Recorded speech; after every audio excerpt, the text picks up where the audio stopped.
Hello and welcome. बहुत बहुत स्वागत आप सभी लोगों का। क्लास 12 दोस्तों हम सैम्पल पेपर डिस्कस कर रहे थे और जैसे कि आप सभी लोगों को पता है कि एग्ज़ाम बहुत ही नज़दीक है, तो हमने अभी तक हिस्ट्री, पॉलिटिकल, ज्योग्राफी और साथ में ये जो पार्ट है सोशलॉजी का। दोस्तों ये जो सैम्पल पेपर है सेकंड सैम्पल पेपर है।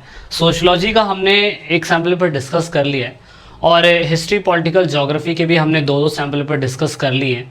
तो अगर आपने वो सीरीज़ नहीं देखी है तो जाके ज़रूर वॉच आउट करिएगा। 15 से 20 मिनट की, जिसमें आपको मेन क्वेश्चन जो पेपर में आने के चांसेस हैं और उनके आंसर कैसे लिखने होते हैं हमने उसमें समझाने की कोशिश करी है। तो आइए स्टार्ट करते हैं सोशलॉजी का ये सैम्पल पेपर। टर्म 2 के अकॉर्डिंग है ऑफकोर्स और 12th वाले बच्चों के लिए बहुत ज़्यादा यूज़फुल। तो दोस्तों अगर आप जो भी कुछ हम पढ़ा रहे हैं वीडियो के डिस्क्रिप्शन में लिंक अवेलेबल है, आप जाके फ्री ऑफ कॉस्ट डाउनलोड कर सकते हैं ताकि रिवीजन आपकी अच्छी हो जाए, अच्छी तरीके से आपके क्वेश्चनों पे आपकी पकड़ बन जाए। अब हिंदी मीडियम का बच्चा हो, इंग्लिश मीडियम का बच्चा हो, उसे काफ़ी अच्छी तरीके से सभी आंसर्स को वो टैकल कर सकता है। तो कोई बड़ी बात नहीं है, आइए स्टार्ट करते हैं। चैनल के साथ नहीं जुड़े तो आप दूसरे किसी प्लेटफॉर्म पे, Instagram, Facebook page, Twitter, Telegram, इन पे भी जुड़ सकते हैं और साथ में चैनल के साथ तो आप जुड़ ही सकते हैं। अब ये टाइम वेस्ट नहीं करूँगा बताने के लिए कि 2 घंटे का पेपर है, 40 मिनट का 40 मार्क्स का एग्ज़ाम है वगैरह वगैरह, इतने सेक्शंस आएंगे तो वो जितने भी आएंगे वो आपको करने पड़ेंगे। क्वेश्चंस एक भी छोड़ के नहीं आना है आप लोगों ने, और क्वेश्चन के सामने ही आपको क्वेश्चन के सामने ही आपको मार्क्स दिख जाएगा कि कितने मार्क्स का कौन सा क्वेश्चन है। शुरुआती समय में ये चीज़ें लिखी होती है तो ऑफकोर्स थोड़ा सा हम पढ़ लेते हैं समय निकाल के 1-2 मिनट का कि कितने मार्क्स का कौन सा क्वेश्चन आ रहा है। तो सबसे पहला क्वेश्चन इसमें बताया हुआ है, हालांकि 1 मार्क्स का क्वेश्चन, लेकिन आप देख सकते हो कि एग्जामिनर ने इसे किस तरीके से डिस्क्राइब करने की कोशिश करी है और एनालाइज करके समझाने की कोशिश करी कि मेन क्वेश्चन ये है, आपको इस पे फोकस करके बताना है और इसके अकॉर्डिंग आपको आंसर लिखना है। तो एक पैराग्राफ नॉर्मल सा दे दिया है। सभी जानते हैं आज की डेट में जो कास्ट है, जो कास्ट कैटेगरी है, कास्ट क्लासिफिकेशन है और कास्ट आइडेंटिफिकेशन है, तो उसमें आज की डेट में जो पूरी राजनीति है वो इसके आसपास ही घूम रही है। तो एग्जामिनर ने इसके ऊपर एक क्वेश्चन पूछ लिया है कि आप ये बताइए कि ये पूरा पढ़ने के बाद कि जाति राजनीति को किस तरह से प्रभावित करती है। ऑफ कोर्स 1 मार्क्स का क्वेश्चन है, तो जाति राजनीति को किस तरीके से प्रभावित करती है, यानी कि कोई कास्ट जो है अगर पॉलिटिक्स को इफेक्ट करना है तो कैसे करती है। तो सबसे इंपॉर्टेंट बात ये है कि जाति के अंदर, मान लीजिए किसी गांव के अंदर कोई एक एरिया है, इस पूरे गांव के अंदर अगर लगभग जाति जो है कोई 50,000 की एक ही कास्ट रहती है, तो ऑफ कोर्स ये बहुत फैक्टर मैटर करता है कास्ट का, कि कोई जाति, एक ही जाति के लोग अगर किसी एक गांव के अंदर रहते हैं तो ऑफ कोर्स वो पॉलिटिक्स को इम्पैक्ट करते हैं। क्या करते हैं तो ऑफ कोर्स उसी से जाति से संबंधित कोई उम्मीदवार वहां पे चुना जाएगा, उसी की जाति से संबंधित लोग अपने ही उम्मीदवार को वोट देंगे, जाति से संबंधित राजनीति का दबाव बहुत ज़्यादा रहेगा।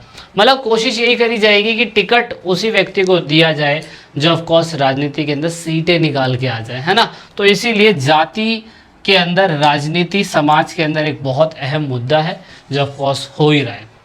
नेक्स्ट क्वेश्चन में ये लिखा हुआ है कि जो यूरोप के जो कपड़े थे या यूरोप के व्यापार की वजह से, यूरोप के व्यापार की वजह से जो कपड़ा का उद्योग था हमारे कंट्री के अंदर, बर्तनों का जो उद्योग था, ऑफकोर्स उसकी वजह से जो पश्चिम वेस्टर्न का जो यूरोप का जो हमारे देश में व्यापार बढ़ता जा रहा था, उसकी वजह से भारत को काफ़ी इम्पैक्ट हमें देखने को मिला। ये तो बिल्कुल फैक्ट है। और इसकी वजह से क्या हुआ कि ग्रामीण गांव के अंदर रहने वाले जितने भी आर्टिशियंस थे, कारीगर थे, उनका जो एक हायरार्की के हिसाब से, कई पीढ़ियों के हिसाब से एक काम चलता आ रहा था, उन्होंने उस काम को छोड़कर खेती करना चालू कर दिया था, क्योंकि इसकी वजह से भाई जीवन यापन तो करना है ना, लाइफ तो चलानी है। तो एक पैराग्राफ ये है और इसके हिसाब से क्वेश्चन पूछा हुआ है। आपने एक पैराग्राफ नॉर्मल सा पढ़ लिया और आपने देखना है क्वेश्चन में ये लिखा हुआ है कि यूरोपियन वस्तुओं के आने से क्या भारतीय उद्योग को लाभ हुआ, क्या भारतीय उद्योग को लाभ हुआ। तो ऑफकोर्स यूरोप में जो वस्तुएं हमारे भारत देश के अंदर सस्ती बेची जाने लग गई,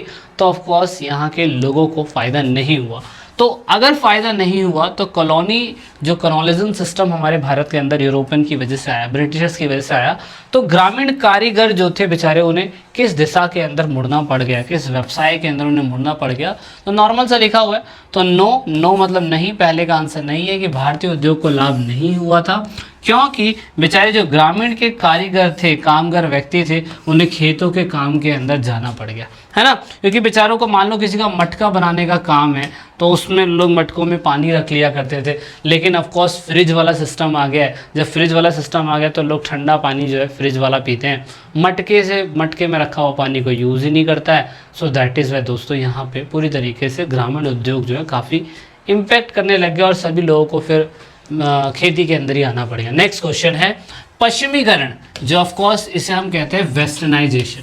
वेस्टर्नाइजेशन की वजह से हमारे जो भी हम प्रोसेस लिया है हम लोगों ने, उसकी वजह से हमारी लाइफ में क्या इम्पैक्ट हमें देखने को मिला है। तो नंबर 1, हमारी जो संस्कृति है हमने पूरी तरीके से उसको परिवर्तित कर दिया। वेस्टर्न संस्कृति को हम ज़्यादा अपना रहे हैं। व्यवहार के तरीके में यो ब्रो, यो मॉम, यो पॉप्स, या डैडी, ये जो चीज़ें हैं ना, ये हमने उनकी तरफ कॉपी कर ली है। खाने के लिए हम आपके साथ दाल रोटी नहीं खाएंगे, burger, pizza, chowmein, hot dog, noodles, ये सारी चीज़ें खा रहे हैं। और इसकी वजह से समान स्टैंडर्ड जो लोगों का पहनने का पहनावा है, बिहेवियर है, भाषा है, उसमें बहुत ज़्यादा पश्चिमीकरण हमें देखने को मिल रहा है। तो आप किसी भी पॉइंट को बहुत अच्छी तरीके से अच्छे शब्दों में सजा के बहुत अच्छी तरीके से लिख सकते हैं। ऑफकोर्स पेपर में यहाँ पे की पॉइंट लिखे हुए हैं, जब आप इन्हें एक्सप्लेन करेंगे तो 4 चांद आपके आंसरों में लग जाएंगे। नेक्स्ट क्वेश्चन है कोयला, जो भी कोयला माइंस होती है, कोल माइंस होती है, कोल माइनर्स होते हैं, उनको क्या प्रॉब्लम का सामना करना पड़ता है। तो ऑफकोर्स कार्य की अवस्था बहुत शोषित होती है। मतलब मेन बात ये कि जहाँ वो काम कर रहे हैं ना, बहुत बुरा वेंटिलेशन प्रॉब्लम बहुत बड़ी है। नियम का पालन ना होना वहाँ पे, मतलब साफ़ सफाई होनी चाहिए, कहीं लीकेज हो रही है तो ठीक होना चाहिए, कहीं वेंटिलेशन की प्रॉब्लम है उसे बिल्कुल ठीक तरीके से करना चाहिए, पर नहीं होता। दूसरा, बाढ़ आग की समस्या, ये बहुत, आग के समय सुरक्षा का उचित प्रबंधन ना होना, बाढ़ के समय अच्छा प्रबंधन ना होना, मतलब जो कोल माइनर के अंदर काम कर रहे हैं बेचारे, उनके वहाँ पानी भर जाना, आग लग जाना, तो बेचारे अंदर ही दब के मर जाते हैं, है ना। तेज़ धूप और बारिश के समय वो भी भाई उसका समाधान अभी तक नहीं हो रहा। ठेकेदार द्वारा मजदूरों का रिकॉर्ड ना होना, किसी को कम पेमेंट देना, किसी को ज़्यादा पेमेंट देना, और हर वक्त यही रिस्क रहना कि लाइफ में जान कब चली जाएगी। तो ये प्रॉब्लम है, ये समस्याएं जो आप देख सकते हैं। अब एक क्वेश्चन ये थोड़ा सा इंपॉर्टेंट है कि आपको डिफरेंट बताना है कि सोशल चेंज और सोशल मूवमेंट में क्या अंतर है, मतलब सामाजिक परिवर्तन और सामाजिक आंदोलन में क्या अंतर है। तो देखो, सामाजिक परिवर्तन जो है ना, जो समाज में परिवर्तन हो रहा है वो निरंतर हो रहा है, जबकि सामाजिक आंदोलन जो है वो किसी एक विशेष उद्देश्य के लिए होता है। सामाजिक आंदोलन जैसे सती प्रथा को खत्म करना है, या बेटी को पढ़ाना है, या जो रेप केसेस है उन्हें बंद करना है, एक सामाजिक आंदोलन है जो करते हैं लोग, है ना। लेकिन समाज परिवर्तित होना वो एक कंटिन्यू प्रोसेस है। तो इसे आप ऐसे लिख सकते हैं। और दूसरा, इसमें सिर्फ अंतर पूछा हुआ है तो एक अंतर हमने ये बता दिया। दूसरा, सामाजिक परिवर्तन एक ऐतिहासिक प्रक्रिया है जिसमें काफ़ी समय लगता है, और ऑफकोर्स सामाजिक आंदोलन में हम किसी विशेष पक्ष पे ध्यान देते हैं। आप इसको अंतर बना के ऐसे भी लिख सकते हैं। कैसे लिख सकते हैं?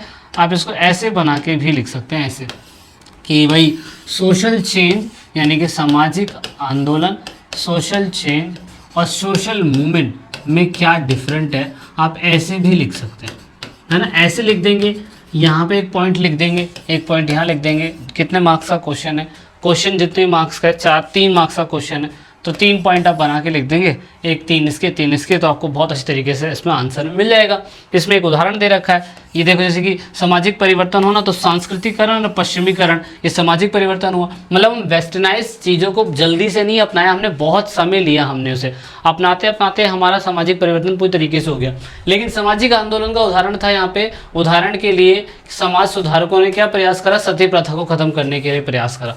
तो ये डिफरेंट है, मतलब बहुत ही ईजी क्वेश्चन था, इसको समझना तो कोई बड़ी बात थी नहीं, बस आपको क्वेश्चन को बहुत बारीकी से पढ़ना था और उसके बाद आसानी से डिफाइन कर देना था। तो ये तरीका ज़्यादा बेटर है, इससे एग्जामिनर आपको मार्क्स ज़्यादा देता है, तो आप इसको ज़रूर लिखने की कोशिश करिएगा ऐसे। नेक्स्ट क्वेश्चन है, भारतीय समाज और संस्कृति में लगभग 150 साल के ब्रिटिश शासन के परिणाम स्वरूप क्या परिवर्तन हुए? 150 साल में क्या परिवर्तन हुए? 2 मार्क्स का क्वेश्चन था। इसके ऑप्शन में जो क्वेश्चन है, ऑफ कोर्स मैंने इसका आंसर नहीं लिया है दोस्तों, क्योंकि वीडियो की डिस्क्रिप्शन में लिंक है, आप डाउनलोड कर लीजिएगा वहाँ से जाके, है ना। वो मैंने आंसर भी लिखा हुआ है उसके अंदर, तो आपको वो मिल जाएगा बहुत आसानी से, कोई दिक्कत नहीं है। पर इसमें बताना है कि 150 साल के अंदर ब्रिटिश रूल जो रहा था, उसकी वजह से इंडियन सोसाइटी और कल्चर के अंदर क्या बदलाव आए, क्या रिजल्ट आए, तो ये क्वेश्चन बहुत अलग लेवल पे दोबारा पूछ लिया है, ये समाज से संबंधित है। तो ऑफ कोर्स क्या बदला हुआ है, टेक्नोलॉजी में, संस्था में, विचारधारा में, मूल्यों में, वैल्यूज़ में, आइडियोलॉजी में, कम्युनिटी के अंदर और टेक्नोलॉजी के अंदर, इन्हें एक्सप्लेन कर देंगे तो ऑफ कोर्स आपका पूरा का पूरा आंसर आ जाएगा। ठीक है, बहुत ईजी है, ज़्यादा सोचने वाली बात नहीं है। नेक्स्ट क्वेश्चन, संगठित क्षेत्र। देखो दो सेक्टर होते हैं, एक ऑर्गेनाइज सेक्टर और दूसरा अनऑर्गेनाइज सेक्टर। अनऑर्गेनाइज सेक्टर जो बेचारे रेडी पटरी वाले होते हैं, संगठित क्षेत्र जो ऑफकोर्स सरकारी गवर्नमेंट जॉब वाले होते हैं। उनकी विशेषता क्या है, बहुत ईजी है, इसमें ज़्यादा लोगों को बिजनेस में काम मिल जाता है। काम जो होता है पंजीकृत होता है, दैट मीन्स सब कुछ कार्ड वार्ड बना के अच्छा तरीके से होता है। सुरक्षित भर्ती होती है, ट्रांसपेरेंसी बहुत होती है, किसी को कोई कंप्लेंट करनी है तो कंप्लेंट की ट्रांसपेरेंसी बहुत अच्छी होती है। असंगठित क्षेत्र के अंदर अगर पूछ ले आपसे तो ऑफकोर्स जॉब कभी भी निकाली जा सकती है। असंगठित है, जब जिस दिन गड्ढा खोदोगे उस दिन पानी मिलेगा, नहीं तो नहीं मिलेगा। तो ये एक इशू है जो सबसे बुरा इशू हमें देखने को मिलता है। पेपर के अंदर अगर डिफरेंशिएशन भी पूछ लेना कि ऑर्गेनाइज और अनऑर्गेनाइज सेक्टर में अंतर बताइए, संगठित और असंगठित क्षेत्र में, तो आप एक जरूर याद रखिएगा, संगठित क्षेत्र गवर्नमेंट जॉब, असंगठित क्षेत्र अनऑर्गेनाइज सेक्टर रेडी पटरी में सब्जी बेचने वाला, फल बेचने वाला, वो असंगठित है।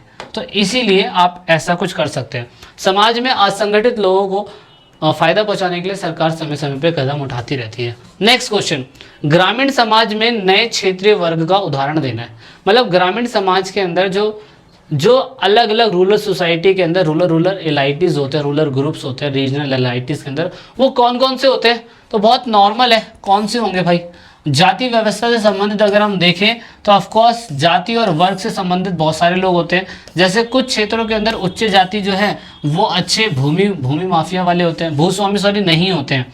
और अधिकांश क्षेत्रों के अंदर उच्च जाति वर्ग का प्रभाव ज़्यादा हमें देखने को मिलता है। ASM श्रीनिवास ने ज़्यादातर ये बताया है कि जो जातियाँ ज़्यादा होती है किसी भी स्टेट के अंदर, उनका प्रभाव बहुत ज़्यादा देखने को मिलता है। इसलिए प्रत्येक क्षेत्र में जो जातियाँ होती है वो काफ़ी मजबूत इसलिए नहीं होती क्योंकि वहाँ पे स्थानीय लोग जो हैं वो राजनीतिक और आर्थिक रूप से मजबूत नहीं होते। बस नॉर्मल सा आपने इसमें ये आंसर लिख देना है और आपका ये आंसर हो जाएगा और ऑफकोर्स आपके पूरे के पूरे मार्क्स आ जाएंगे। नेक्स्ट क्वेश्चन, ऑफकोर्स ऑप्शंस में से पहला ऑप्शन मैंने कराया हुआ है, दूसरा नहीं कराया क्योंकि ऑफकोर्स वीडियो के डिस्क्रिप्शन में इसका लिंक अवेलेबल है। 11 क्वेश्चन, इसमें पूछा हुआ है कि ब्रिटिश उद्योगीकरण का भारत के कुछ क्षेत्रों में उद्योग शरण किस प्रकार हुआ। मतलब जैसे जैसे ब्रिटिशर्स ने हमारी कंट्री के अंदर उद्योग बढ़ाना चालू करा, वैसे वैसे हमारे खुद की भारत के अंदर जो औद्योगिक क्षेत्र थे, जो इंडस्ट्रीज थी, वो धीरे धीरे करके ख़त्म होने लग गई थी। तो कौन सी ख़त्म होने लग गई थी या उसके ख़त्म होने का कारण क्या था, तो बहुत इजी है। देखो भारत के अंदर जो उत्पादन था और निर्माण था उसकी गिरावट होने लग गई।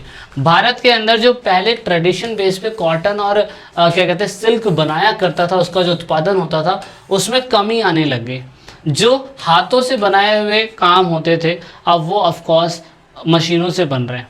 तो जो हाथों से बनाए हुए स्वेटर थे लोग उसे पहनना पसंद नहीं कर रहे हैं, लोग फैशनेबल चीज़ों को पहनना ज़्यादा पसंद कर रहे हैं। तो इसीलिए हमारे यहाँ पे जो हाथों से काम करने वाले उद्योग थे वो पूरी तरीके से ख़त्म हो गए। जो पुराने बहुत लंबे समय से जो केंद्र थे, जो इंडस्ट्रियल एरियाज़ थे बहुत पुराने वो अंग्रेज़ों के आने के बाद ख़त्म हो गए। जैसे कि हमारे इंडिया के अंदर मुगलों के टाइम पीरियड पर कानपुर, लखनऊ, मतलब बीच वाले हिस्से हुआ करते थे, पर अंग्रेज़ों के आने के बाद मद्रास, मुंबई, कोलकाता ये डेवलप होने लग गए, है ना। और उसके बाद उसी से रिलेटेड जितने भी मेन संस्थाएं थी उनका पतन होने लग गया। जो बेचारे आर्टिशियंस थे जो उससे संबंधित काम किया करते थे उनका पतन होने लग गया। उनको बेचारों को एक प्लेस से दूसरे प्लेस पे जाना पड़ गया दूसरे रोजगार की तलाश में, जो सबसे बुरा है। तो ये क्वेश्चन मुझे लगता है कि ज़्यादा चांसेस है इन क्वेश्चंस के आने की। मैं वही क्वेश्चंस कराने की कोशिश कर रहा हूँ जो पेपर में आने के पूरे चांसेस है। फोकस करते रहिएगा और जो जो इंपॉर्टेंट क्वेश्चंस है ऑफकोर्स मैं उनको बताता ही जा रहा हूँ, तो कोई दिक्कत होगी नहीं। इन्हीं क्वेश्चंस को पढ़ लेंगे तो बहुत ईजी रहेगा। कॉन्ट्रैक्ट फार्मिंग क्या होती है, जिसे हिंदी में संवदिया खेती बोलते हैं, और इस कॉन्ट्रैक्ट फार्मिंग का ऑफकोर्स इंडियन आर्कियोलॉजिस्ट कह रहा हूँ, एग्रीकल्चर सिस्टम पे क्या इम्पैक्ट पड़ रहा है। तो कॉन्ट्रैक्ट फार्मिंग नॉर्मल सी होती है, किसान और कंपनी के बीच में कॉन्ट्रैक्ट हो जाता है कि भाई तुम्हारी ज़मीन है पर तुम्हारी ज़मीन पे उगेगा कैसे उगाना है वो हम आपको बताएंगे। इसे हम कॉन्ट्रैक्ट फार्मिंग बोलते हैं, ठीक है। इसे क्या बोल दिया इन्होंने, संविदिया खेती, किसान खेती बोल दी इन लोगों ने।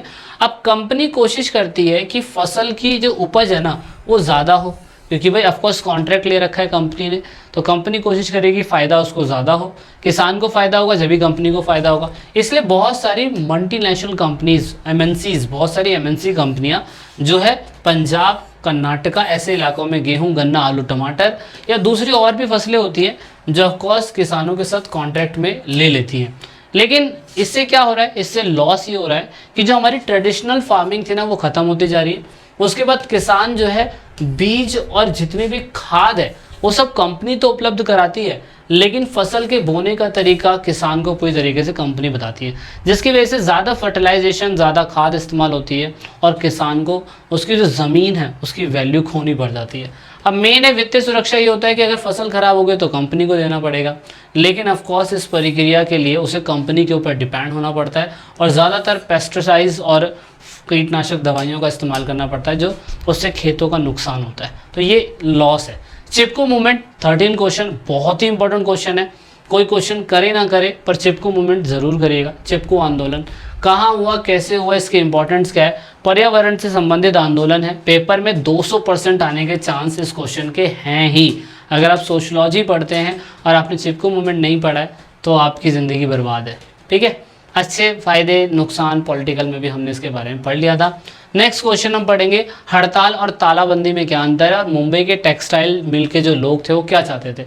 देखिए, हड़ताल तो ये होता है नॉर्मल सा कि जब मजदूर कोई मांगने की कोशिश करता है और पूरा एक ही कम्युनिटी सारे लोग बंद कर लेते सब कुछ, तो वो हड़ताल हो गया।